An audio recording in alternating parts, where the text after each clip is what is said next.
All right. Should we get started here, Let's do Caroline? it. Sure, let's do it. All right. Thanks everyone for joining and anyone who in the future is going to watch the recording.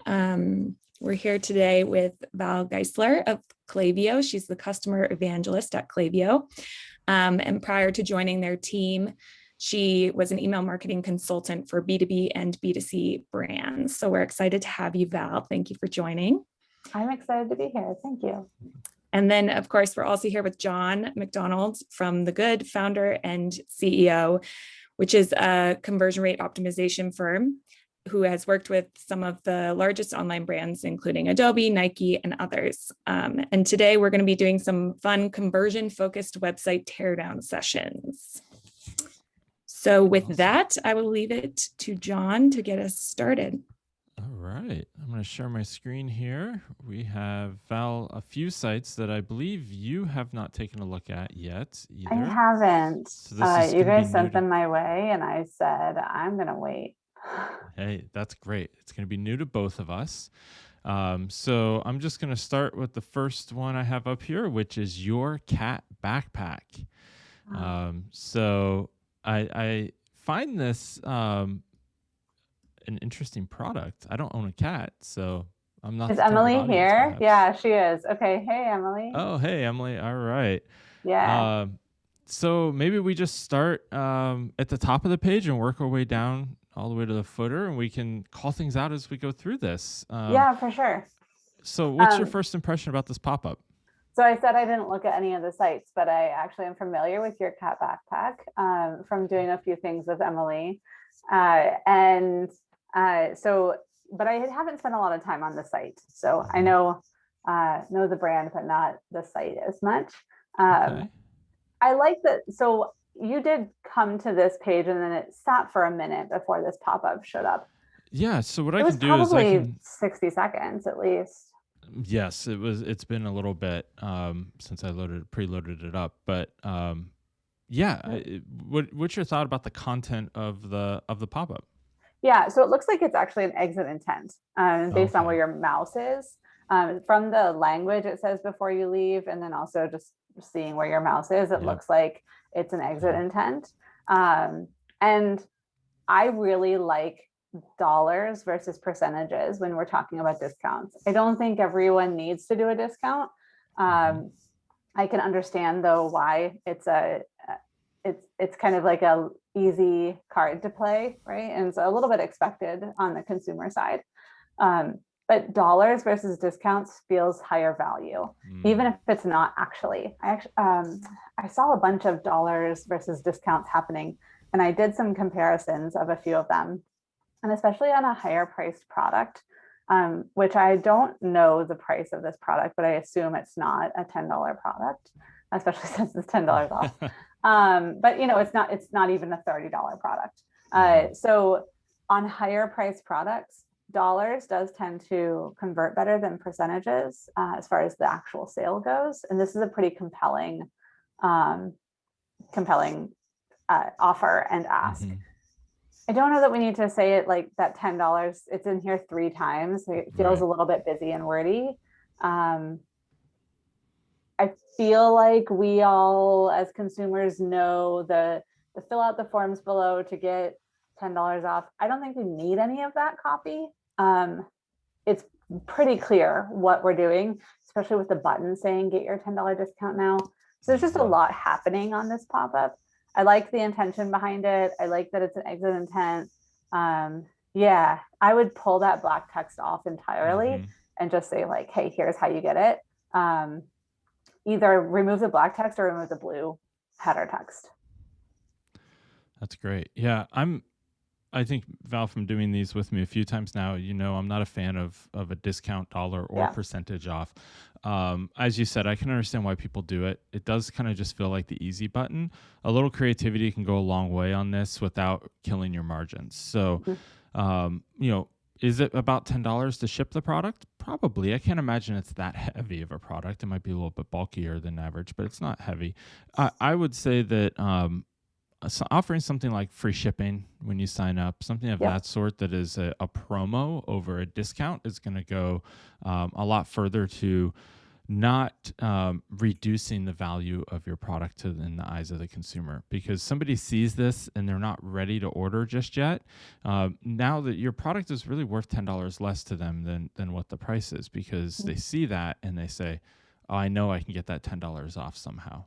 So they just come back and try to continually find that, or go to a discount site or any of those things, the coupon sites that they have to try to figure this out. So. Yeah, I think too, noticing all the different product offerings on the menu. Is there a $10 product? Is a leash $10, or a collar, or do you have catnip? I don't know. What can you include? Like a free gift with purchase kind of situation. These look like harnesses, so they're probably a little more expensive. But here's like a $10.35 one, something like that. Yeah. Something like that is just a value add without, I mean, it's that you're doing the same thing. You're offering them $10 off, but you're actually introducing a whole new product line to the customer too. So they're not just like, oh, you're just backpacks, but we're actually all these other things, and you can rotate it and use different, maybe in the month of July, you offer maybe it's a water dish, or it's something that's like seasonal, right? You could do every month, or you could do every quarter. You could rotate out which product. Maybe there's some stuff that you need to get rid of, and you can offer that as your free gift. That's great. Okay. And so, that's great. So Emily is saying the collar cost way less than $10 for her. So they should try that. And I agree. I think that, it's perceived value for folks as well. Right. So a couple of things as I'm looking at the page after we get the pop-up out of the way. I like the photo. It clearly shows what it's for, and really can, shows it in use, which is wonderful. I'm not a fan of the pop-up that's coming out of the bottom left with the recently purchased social proof. Yeah. We'll see if it comes back up here again, but it's been coming up in and out. We've tested those quite a bit at the Good, and the reality is that they never really move the needle. Consumers have really come to mistrust those. They don't, here it is again, right? They don't really believe that people purchase those, or and this all came from the fact that there was a couple of Shopify plugins that caught on like wildfire, because a couple brands were doing it. Every other brand decided they had to do it, and it was all based around this specific functionality. And I love social proof. Social proof does work really well, but in this context, consumers don't really trust those pop-ups that much, and we just find that not having it on the site is a distraction, is really something that can be valuable to just get rid of. So reducing the distractions overall is really wonderful, and that is going to help out with that. Plus, everything was purchased 10 hours ago. I start wondering, I'm looking at my clock, I'm like, so people were up at midnight last night buying these, maybe here on Pacific Coast, maybe, but like everybody purchased 10 hours ago? Probably not. And it's I think the intention is to create like FOMO, but it's actually creating questions more than anything else. And so, I totally agree with you on those. And I know a bunch of some of our agency buddies are feeling the same way about them when their clients are saying, can we put one of those on our site? And they're like, no, it's not. Yeah. The top promo bar up here, if you do offer, Emily, you said you offer free shipping over $50. I would definitely list that here. We've done a bunch of messaging tests on that, and that is what performs best over anything else you could put there. So highly recommend doing that. Looking at the navigation, do you have any feedback on this, Val, before we move down the page? No, I like it. I think it's very clear how the different product categories are listed. I know the last time we did this, Jon, there were a lot of kind of scrolling images in the main part of the website, and I like that. Aside from that plugin, there isn't anything that kind of scrolls and detracts from your attention. But I do think that's an option for that header bar, where it can scroll between shop our bundles and save and the free shipping on all backpacks. So that would be one way to kind of draw attention to that header bar, because it's static right now, so it could fall into the background.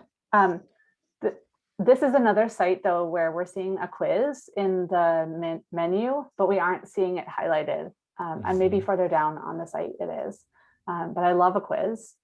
And it's obviously a great way to collect data without your customers knowing that you're collecting their data. And they convert really well too. Totally agree with that. We've had really good success with quizzes as well. I do think there's a little too much info in the navigation. I'd love to get this down to 5 or 6 items in the navigation. If we were to do eye tracking or heat mapping on this, we probably would see that people start dropping off a handful of items in. And there's a couple of things, the quiz, like you said, I would really focus that around, throughout the content of the homepage and around the site, other areas. Club doesn't really mean anything to me at this point, doesn't tell me what it is. Really want to focus on products in the navigation. Blog, I would eliminate from the navigation. Yes, okay to put down in the footer, but the reality is blog is the very, very top of your funnel, right? And so that is great for getting people to your site. But once they're on your homepage, they're actually lower in the funnel than your blog because they convert way higher going to your homepage than they will going to your blog.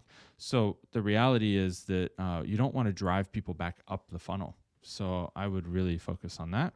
And then, Emily, you said Club is your loyalty program. Right. But if I'm a new customer, new to file customer who just came here via ad or referral, social, something of that sort, I'm not interested in a loyalty program yet. Right. That's a great thing to focus on a PDP, perhaps, where I'm starting to think about those things. Yeah. And then post-purchase email flow. Perfect. Yeah, definitely. Yeah. It's almost that harnesses and leashes, supplies, beds and caves could be consolidated into gear. Especially it kind of reemphasizes the heading #1 cat travel gear site in the world. So if you wanted to consolidate some of those in the menu, that would be a place to look at. I would probably keep cat backpacks on its own as a category, just because it is your kind of core product. Yeah, that definitely makes sense. What is your thoughts about having bestsellers on the page as soon as you scroll down here? I like bestsellers. I would actually call it like customer favorites or give it a different title. Bestsellers implies it's what's best for you as the brand. It's just like a little psychological change or, must-haves, something like that, where these are the things that people are loving. I do see 2 reviews on the bundle, which makes me think it's probably not a bestseller. Or people just aren't reviewing it. I'm not sure. But in comparison to the number of other reviews, it looks like that's maybe just thrown on here as to promote bundles. That's a great point. Yeah, I'd also want to see very clear call to actions on each of these, and they should be low intent, meaning not add to cart or buy now, but something like view details or learn more. And I'd like to just see the price always showing instead of on rollover. And that way, just have a button beneath each so that I can go and get those details. You really want to just tell the consumer what you want them to do. Right? Yeah, it makes me wonder if on mobile, what you see with, because you don't have a rollover on mobile. So that's a great point. Now we're getting into some content that's click here for road trip tips. I wonder, we have an odd looking call to action here. We've kind of trained all of the visitors to look for these orange buttons throughout the rest of the site. And now all of a sudden we have just underlined text. So I'm wondering if people are missing that, most likely, or not going to that content. Yeah. And then we get right into a new product. What are your thoughts on having products like this on a homepage, just embedded where you can buy it right now, add to cart?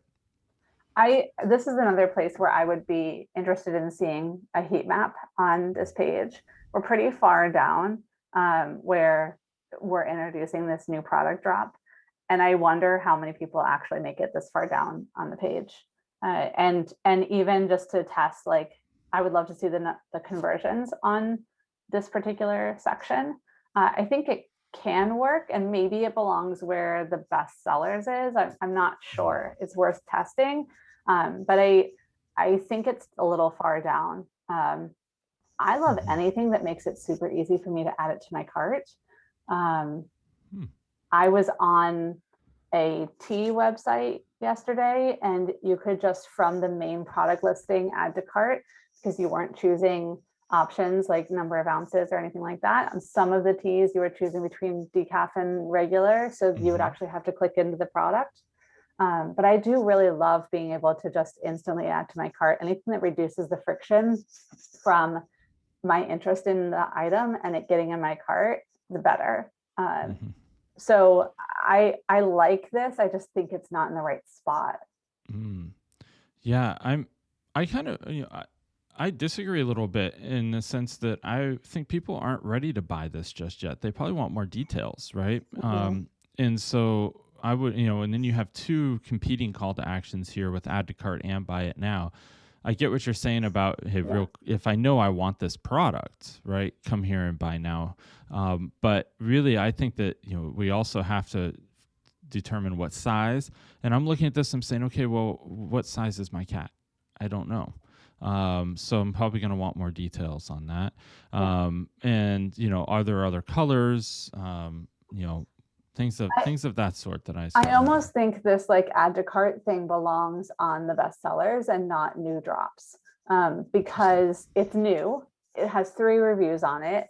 If something's a new product and I'm new to the company, I don't know that I'm necessarily going to choose the new thing. But I'm probably coming because I have a friend who has the backpack and they love it. And I want one too. And so those best sellers, that's an opportunity to do this add to cart. I agree about those 2 buttons. It's a little confusing. Which one am I doing? Like if I click buy it now, am I going straight to a checkout? I assume I am. Yeah, it's not showing me the URL, but yeah, that's a great point. So now we're getting down a little bit. We have some other category call outs here. The photography is great. I'm a little concerned. Again, the buttons are different colors, different animation than we've had on the rest of the site. I really like to see consistency with call to actions. You're telling people what you want them to do, and changing that up on them can get a little bit confusing at times.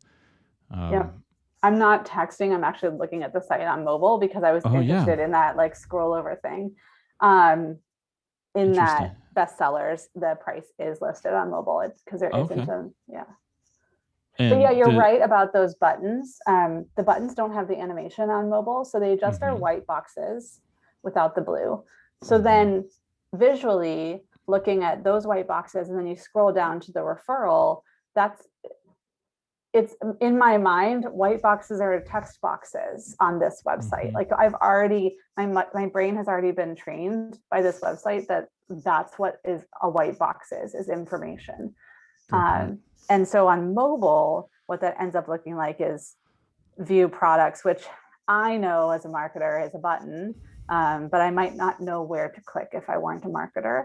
But then that referral program showing up. Like you said about club, being in the header, I don't think this needs to be on the homepage. That's great. Definitely agree. Yeah, it's just space that doesn't need to be taken up by a referral program. All right, and then we have some blog content. Again, another call to action style. I'm not a huge fan of calling blog content out on a homepage like this. I think that it can be great for search engine optimization at times, but unless you're really a B2B, where people really are looking to deep dive on that, this is, again, great content to bring people in. If you feel like it's relevant, then putting this on a category page or a product detail page where that product is featured, and it can provide additional context and also information for somebody who is going through their decision-making process, I think it can be helpful. But generally on the homepage, it's not going to be overly helpful. This is the first time we've seen, like New York and Oprah logos that people know. Those are big logos. Like those need to be a lot higher. Because again, we probably didn't even make it as far as that new product drop on the page. I'm now very curious, Emily, if you've ever run a heat map on the homepage, like a Hotjar or something. But I think those logos are incredible and they should be highlighted. Agreed. Yeah, Emily, I would definitely go sign up for Hotjar. It's $20 or less a month. It will give you not only click maps, scroll maps, so really what I think Val's talking about here, how far down the page are people scrolling and where they're dropping off. And you can also do mouse tracking movement. So you have a really good understanding of how people are engaging and where they're dropping off on the page. And also one little tip about mouse movement is generally we on desktop, right? Our eyes follow where the cursor is. So it's pretty similar to what you would get with an eye tracking heat map. So that's something that most people aren't really thinking about, but it does show you what is catching people's attention because generally they're going to move their mouse over it. So we do find a lot of similarities there. Let's talk about the footer for a second here as we kind of round this out. The first thing I would say is I always want to see the shop items on the far left. It's nice that you have them in here, but put it on the left. Instead of starting about you really want it to be about the consumer, right? And so they're here to shop and understand what products is the best fit for them. So I would highly recommend putting that on the far left. And then it's okay to talk about yourself and have resources, etc. One thing that is missing here is contact information. They have connect with us, but it's driving them off site to social, which Contact is, us. So I connect with us, but I don't see. The about us isn't a contact us. Yeah. Great. Yeah, I would put this information in its own block on the far right. So you have ideally, we've kind of coined it here, the trust trifecta of having an email address, a phone number, and a physical address if you can. Understood if you can't have all three, but you should aim to have all three of those. Even if it's a P.O. box or your warehouse, that's perfectly fine. Nobody's going to show up at the door. Really what it is if somebody is concerned about giving you their credit card information, when they see an email that they can get a hold of, a phone number they could call if they have a problem, and a physical address, they know you're not trying to hide behind the internet, basically, right? And so they just trust you that much more. We see when those three things are in the footer that consumers, the trust level dramatically increases. So that's typically what we would recommend here. So the newsletter, it's based off of what was offered in the pop-up, which is now gone, and I haven't seen a way to sign up to the email list since then. Yep. It's not very compelling. It doesn't have a place of importance either. It's below everything else in the footer. It's the very bottom of the page. So it almost feels like just an obligatory newsletter spot. And the word newsletter doesn't really describe it. Subscribe to receive updates, access to exclusive deals, and more. I don't know what any of that actually means. Like, what am I going to get? And I know from seeing the blog section and just knowing this brand in general, there's a lot of incredible content. I mean, I see even in the footer, there's a section called Cat Fun, which I'm hoping shows up in emails too, because I think cat people love that. And so I would be a little more specific about what they get in the newsletter. And then I would also encourage you to have some other place to opt into emails aside from a pop-up and in the footer.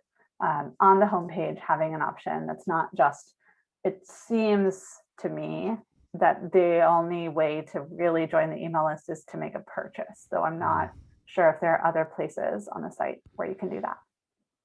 We always promote here and recommend that brands include three things in their email sign-up forms. And I've always wanted to ask you, Val, about your take on this.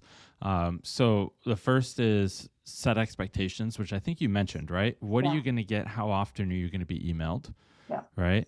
And then a clear privacy statement, something that's just one sentence. It's like, hey, we're never going to share or sell your email address. Yep. So expectation, how often, and privacy are the three things we typically recommend. Is that in line with what you would like to see on forms, or am I missing anything? Yeah, I think the other piece of the puzzle is, and maybe this falls in expectation, is like compelling reason. So you've heard me say, John, that I think the inbox is like people's digital living room. So they're essentially inviting you into their home when they give you their email address. So if you were going to invite someone into your home, you would want to know a little bit about, like, how long are you going to be here? Do you plan to steal from me? Like those are kinds of things you would want to know about the person before you invite them into your home. And so that's what they are doing when they consider whether they're going to give you their email address or not. If not, I think you and I both have throwaway email addresses we sign up for things with, and I know plenty of other people do too. So if you want real email addresses people are actually checking, then you want to provide those elements that build trust. Yes, that's great. All right. Should we move on to the next site? Yeah. All right. Let's take a look here. Thanks, Emily. Thanks for being here. Yeah, Emily, thank you. Okay, I'm going to do a hard refresh on this just so we get a look without me getting exit intent or anything of that sort. Okay, so first things first, the first thing they're saying is lead time is 4 to 6 weeks. I like the expectation setting, but I don't like it as the first thing I see when I get to this site. That's a bit of a concern for me. Yeah, I noticed that right away. I like that it's there. And I was having this conversation with someone this morning. This is something that we have to start addressing as merchants. And as we move closer and closer towards the holiday season, and supply chains are already backed up, it's going to get even worse. We have to start addressing consumers' expectations early and often. I don't know that we need to do it at the top left of the homepage because that's where your eye goes first. You've just typed in the URL and now right below that is this. I like that it does set expectations though and says, before you even place an order, know that you're not getting this belt for like next weekend's wedding. So it does give you that information, but maybe that can be on the product page. I certainly wouldn't wait until after the order is placed to tell them that, but I don't love that it's right there. But I do think like it is a delicate balance of making sure that your customers know your lead times and your constraints. Maybe it's the way it's worded, maybe like workshop the language on it, right. And let them know like, hey, it's not us, it's our supply chain, or, or even phrase it as a benefit, right? Like each belt is lovingly handcrafted. Right. Yeah. Just for you. So it takes a little bit of extra time. That, I understand that. That as a consumer, they've taken something and turned it into a benefit for me, right? Like no one else is going to have your unique belt that is custom handcrafted for you. So totally could see that being a benefit. I don't know. So we did get this exit intent. Now they're giving 10% off. I heard you say earlier you prefer dollar off over percent. I think for higher priced items, I don't know that the belts are. I don't know if they only do belts. But yeah. And again, like you said, it cheapens the brand immediately. Yeah. Now the information I have so far is that I'm not going to get my belt for 4 to 6 weeks or whatever item I'm purchasing. And now it's actually 10% less than it was when I got on the site. So yeah, I don't really love this copy on this exit. This was an exit intent pop-up, which I generally like. Yeah, it's the only time I find pop-ups to be acceptable, quite honestly, is exit intent. So I think that can, obviously could use a little bit of help based on what we talked about earlier. But what else are you thinking here? Okay, so now I'm seeing that they have furniture, home goods. I'm not really sure what the difference between furniture and home goods is. Okay, so they do sell some leather items. And then I would, Father's Day was quite some time ago at this point. I would really look at removing these 3 and just focusing on the products themselves. Yep. And I think that's really going to help make that nav a lot more effective.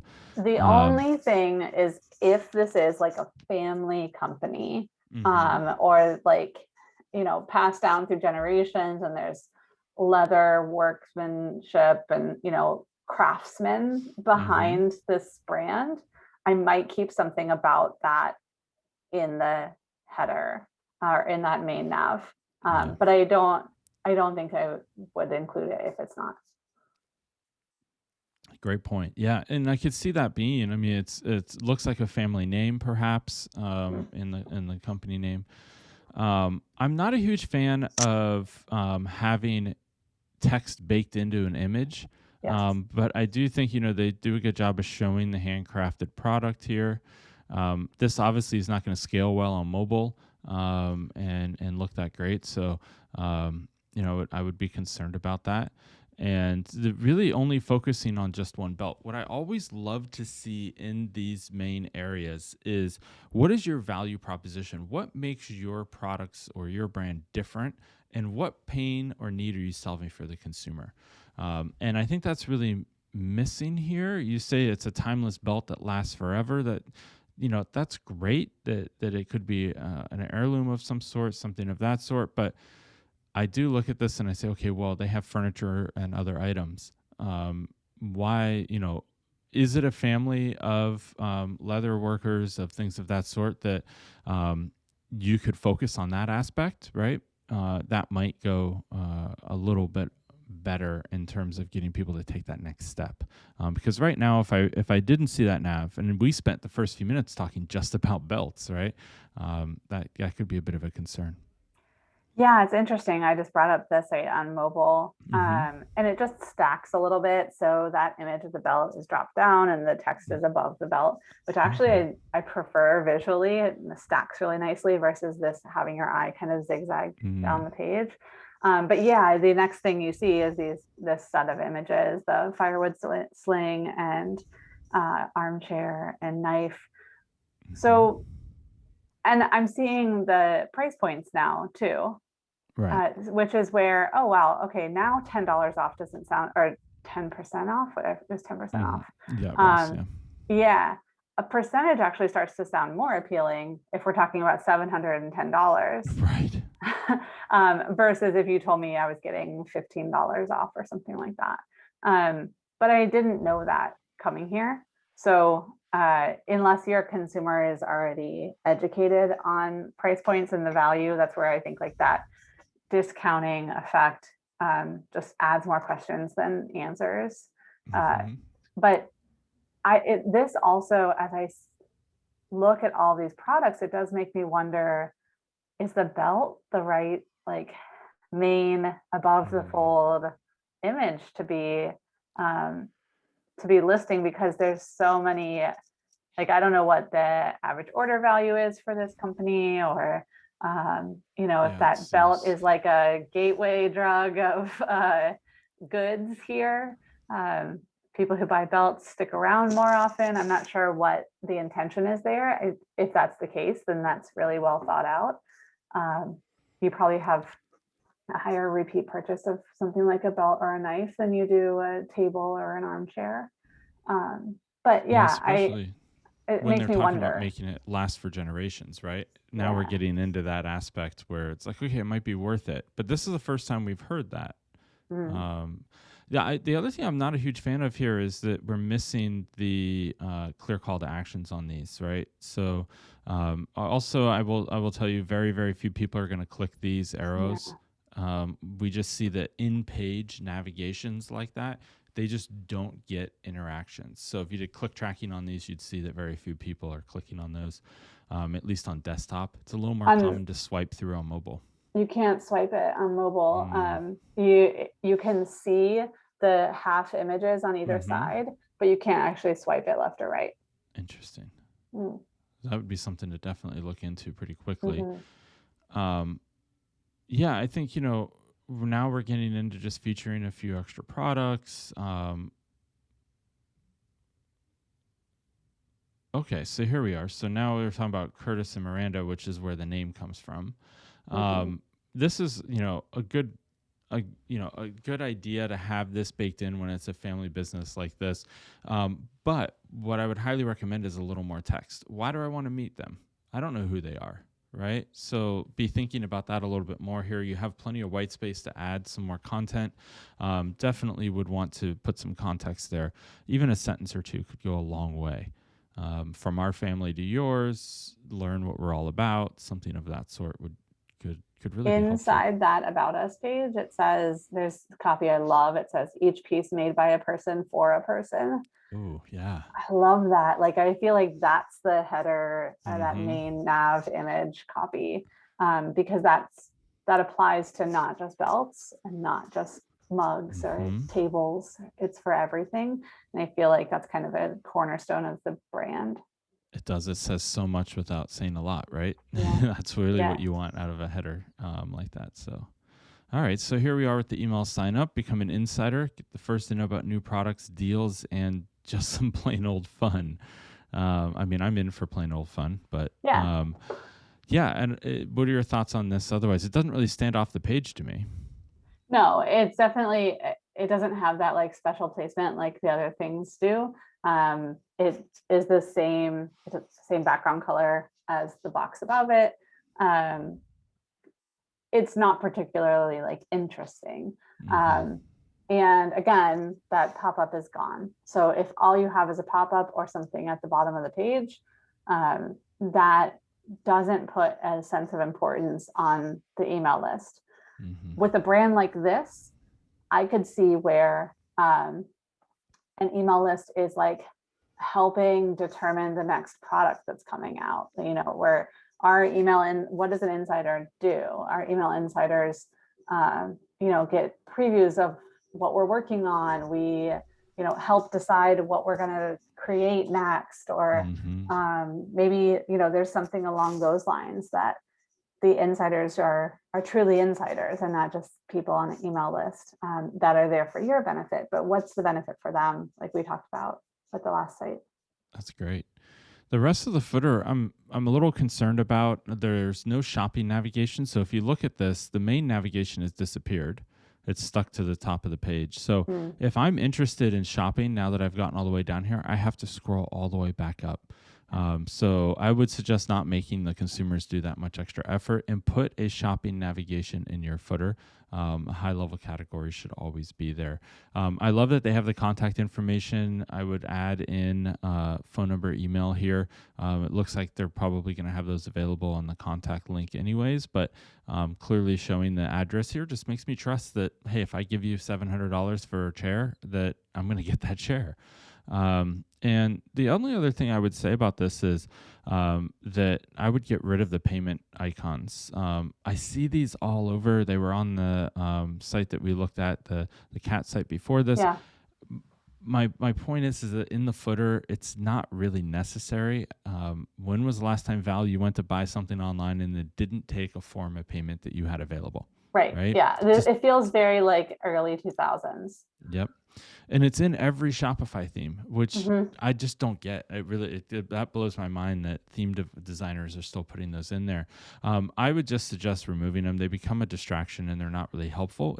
Answer that question where it's happening, which is in checkout. At that point, it's okay to show those icons. It can be helpful to know what I can pay with, but at this point, not doing any value. So it's those themes. It's like all email templates in Klaviyo were guilty of this too. I have the social icons in the footer. It's like, why? Yeah. There is one thing, and I know we are really focusing on the home pages here, but I did click through to contact to see if there was a phone number, and there isn't. But the one thing I did notice on that contact page is it says you'll get a quicker response if you send us a DM on Instagram. Well, that like bums me out, because now your consumer is going to Instagram and they've left your site. And I don't know about you, but Instagram is a black hole for me. And I just I forget why I even opened the app in the first place. One, I might forget to even send you the DM. And then two, I'm not on your site anymore. And if I was on mobile to begin with, one, on desktop, if I was on desktop, I now have to log into my Instagram from my desktop, which I typically don't do. And if I'm on mobile, forget it. I'm in the Instagram app. I'm never going back to your website. Yep. That's a great point. And that does bummed me out as well. You have all this address, and why not just give people an email address, right? Yep.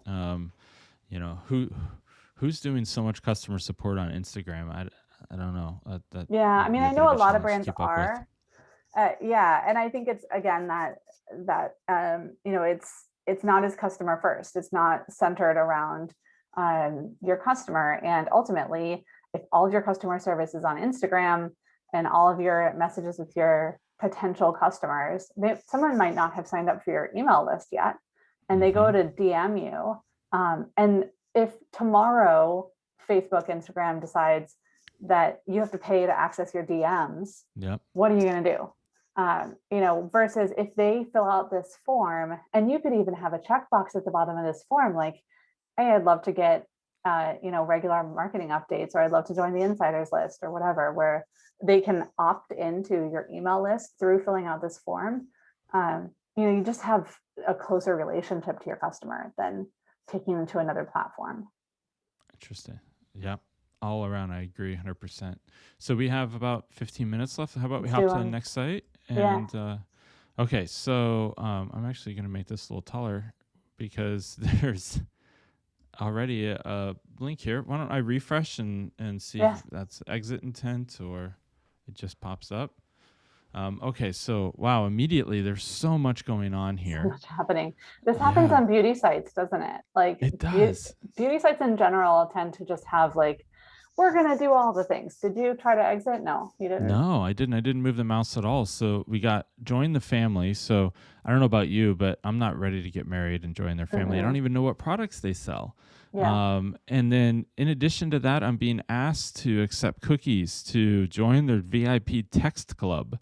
There's another notification back here, and I don't even know what the shopping bag with a heart is. So, man, there's so much to do here. And they want me to give them my name and my email and tell them what my biggest challenge is. All these things are happening on mobile too, which take what's happening on this big screen and put it on a tiny screen. And the text VIP club just says SMS on mobile. Like, I don't even know what that is. I'm overwhelmed and I just got here. Yeah. Now, the one thing about this opt-in form is there's this biggest hair challenge.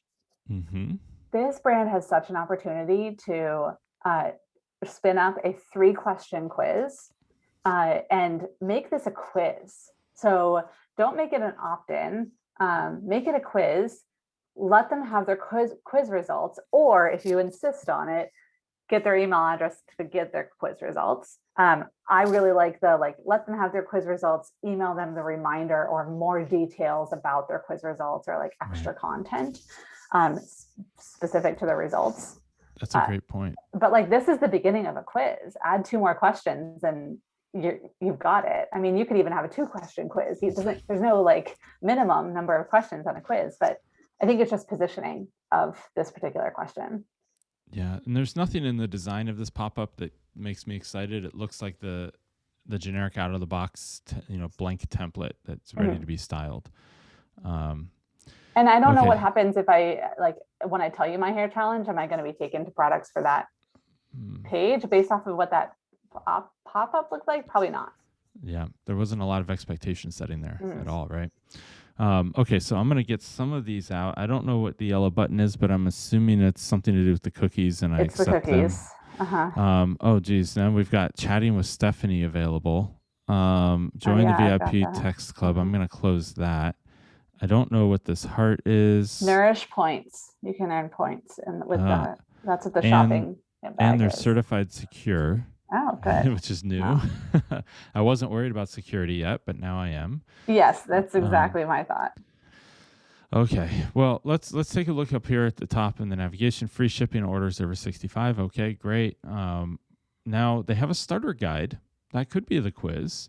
Hair rituals, body rituals, shop tools, and the treatment room. Interesting. Journal. What's the treatment room? Digital hair repair. That's interesting. I also don't know what that is. And I will say that I have curly hair. I have visited lots of sites like this. So I'm used to seeing there are tools involved when you have curly hair. I still don't know what digital hair repair might be. So it's just not, it's again, adding questions before I even started. Yeah. Speaking in the language of the consumer, right, is really what you want to do here. The digital downloads, nobody, at this stage, I'm not really worried about digital downloads. I don't really want a journal.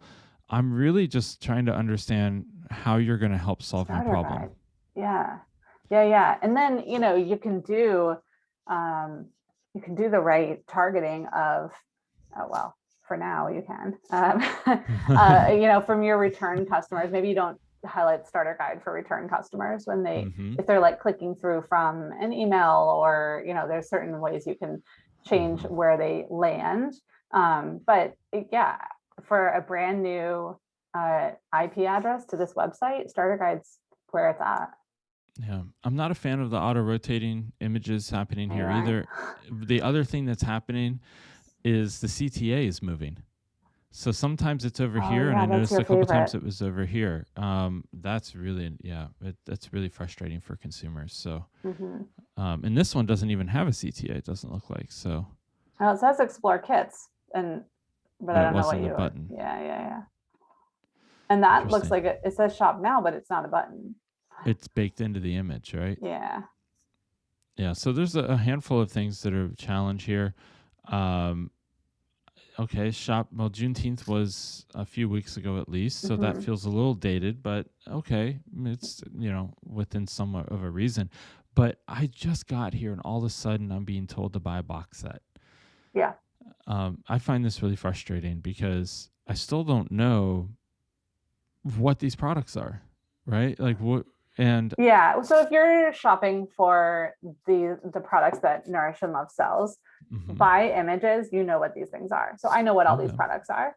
And I also know I already have a spray bottle, I have clips, I have a comb I like, I have silk pillowcases, I have microfiber towels. So there's a lot of things here that I don't need. So I'm probably not like the ideal customer for a box set, but maybe this is like, for someone who's starting out on their journey, these are things that they'll need. I know that like that benefits Nourish and Love. I also know that as a consumer, I bought all of those things separately.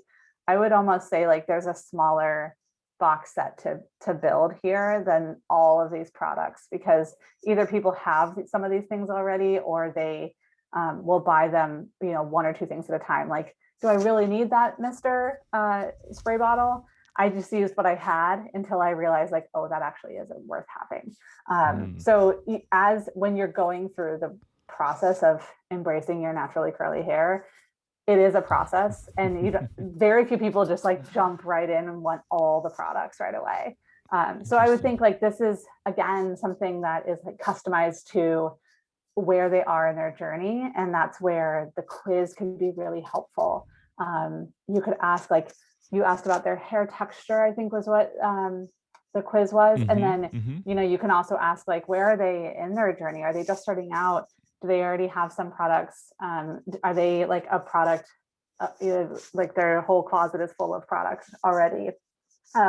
So that tells you then where to point them, because this box set isn't necessarily what you would highlight for someone like me. Interesting. I'm obviously not the ideal customer profile here, and so you don't have silk awesome scrunchies? that you are.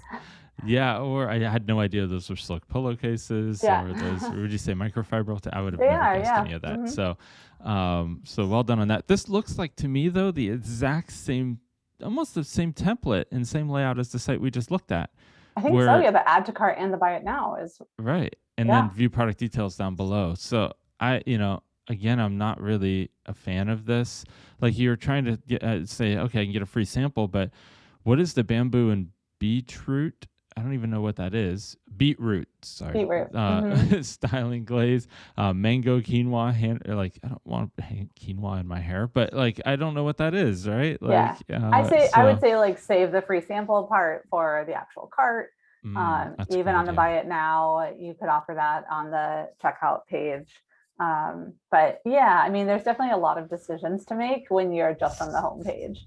Yeah, and that was like the first thing that we saw below the auto rotating, right? So so there's an example of this exact same section from a Shopify site higher up, and we still don't like it. Yeah, that's true. I'm not a huge fan of putting buy now or add to cart on a homepage. I'm just not. I think people aren't ready to do that yet. There's too many questions that are unanswered. Somebody who might be interested in that is a repeat customer who knows exactly what they want, and that would be it. But a repeat customer is not coming to buy a box set. Nope. So. Nope. You don't need that many combs in your life. Okay, so on this same thing, I would love to see clear call to actions for each of these. They're really hard to see the label, right? Like you can see a little bit of but they're even having a sentence description under each would go a long way, I think. Yeah, and this is our bestsellers, shop all bestsellers, view all best-selling products. Like change up some of the language in regards to, what it is. And again, that concept of bestsellers, I'm sure this is a case of the problem of the template, where the template says the section is for bestsellers. So then every brand puts bestsellers, but bestsellers is very brand focused and not consumer focused. This, the social proof I'm a little concerned about. It's moving very, very quickly. And I read a lot, but I'm still having a hard time getting through all of that text before it rotates. I really love social proof when it actually is pegged to a person. Yeah, this isn't, right? Yeah, it feels very generic right now. Like I could have written this. But I do think that, having social proof is important, but it needs to be done right. And so putting even a photo of the person, and the more, the person next door, if you will, photo that it is, the better, right? You want it to be your neighbor up there, not a model, right? Yeah. And I almost think like a screenshot of the review is better than having it rewritten and a name applied to it and a photo attributed, because that can still feel manufactured, versus if it's an image of the review and then of course having the alt text be the actual text. But yeah, I think it just adds to that trust factor. Right. Okay, so now we're down into shopping some more. And again, I don't think anyone's going to be clicking through these. It's very unlikely. There's some call outs here that were really hard to see on each of the products. I just noticed that now. What do they do? It just swaps the image out on the right-hand side. So I thought that was, so it kind of, you have multiple ways to navigate these, but I think that could be interesting, but it's really hard to see it on there, and unlikely that people are going to use it. And now we're getting into shopping all products, but they have more products than this. So I think that's interesting that we're at shop all products, but they're only listing 6 products. Yeah, and then it says shop all products below it, at least on mobile. There's a button. Same here. And then here we are going into, this is great photography. I'm wondering why this is so buried. This is the first time we've seen, good photography like this. Yeah, and that's also reinforcing there's a piece a little bit higher up where it says products for kinky curly hair, and curly hair there's all different kinds. And until we got to those words on the page, I thought this might be a product for me. And I do not have the same hair texture. These products are not for my hair. And if I had seen these pictures above, higher up, I would know from the beginning that those products are not for me. And someone with that hair texture would know these are the products for me, because there is a world in the world of curly hair. And so, you want to know, like, your target audience wants to know they're in the right place immediately, and not be thinking like, oh, you have something for everyone, so you don't really understand kinky curly hair versus just like my hair is kind of wavy, a little bit curly. Interesting. Yeah, I mean, the more you can niche down in your content, the better it will convert. I think this is the exact same template, by the way, as the site we looked at earlier. Yeah, I think it is the white text. Yeah. We're down to the blog post, the same type of call to actions. Yeah. And a very similar footer where they put the shop over here, have the payment icons. John, you just need to go design Shopify templates, I think. Yeah. It has that same newsletter, same text too. This is the template that is doing this. The newsletter, the same text that's built in. And this is where it's really, really important that as something like, I mean, Shopify is taking over the world on templates and sites. And so consumers are seeing more and more of the exact same site.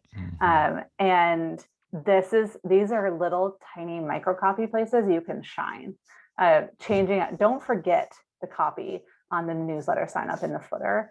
If that's where you're going to have it, change it from what the template says, because as we've seen, and there's those checkout icons again, this has become rote now, and your consumers are, they're not just shopping on your site, they're shopping a lot of other sites, and they're just getting tired of it. Yeah, that's a great point. Well, we're at the end of our time here, Val. I want to be respectful of your time. Thank you so much for joining us. I'm happy to be here. I could do this all day with you.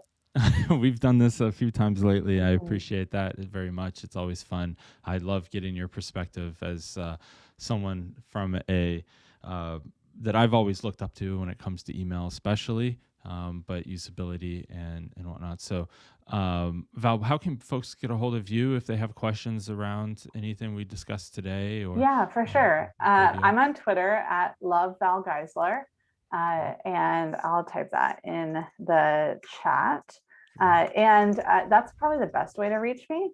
And then obviously I'm, part of the Klaviyo team. And if you are a Klaviyo customer and want to share your story with me, I'm the customer evangelist. That's a huge part of what I do, is collect and tell our customers stories. And I would love to hear from you. So reach out on Twitter. We'll, figure out a good time. And I know that you have your book, which I am so honored to have had a chance to read, and I want to make sure that people get those links too. Yeah, well, of course, they're up here, but you get a free copy of the first book that I wrote a handful of years ago that still does sells pretty well. But just use the code Klaviyo. Just go to thegood.com/book and /Klaviyo, and then you can purchase the book and it's a free copy of the book there. And then we also have our assessment. If you liked what you saw today and you would like our expert team here at The Good of conversion strategists to spend more time reviewing your site, 3 key pages of your site at a price point that's for businesses of all sizes, go check that out. We're offering a special discount if you use the code Klaviyo during checkout. Yes, do that. And if you need to get a hold of me, email's the best way. I'm on Twitter, but definitely not near as much as Val. I will always look up to how much you're on there and providing value left and right. So that's great. I mean, they're not going to write down my tombstone like was good at Twitter or something. So whereas your impact is huge. So Jon, thank you so much for putting this together. And I love learning from you when we do these together. So thanks. Great. Well, thank you as well. Have a wonderful afternoon. Thank you, everybody, for joining. We will have the recording posted soon. Thanks, Val.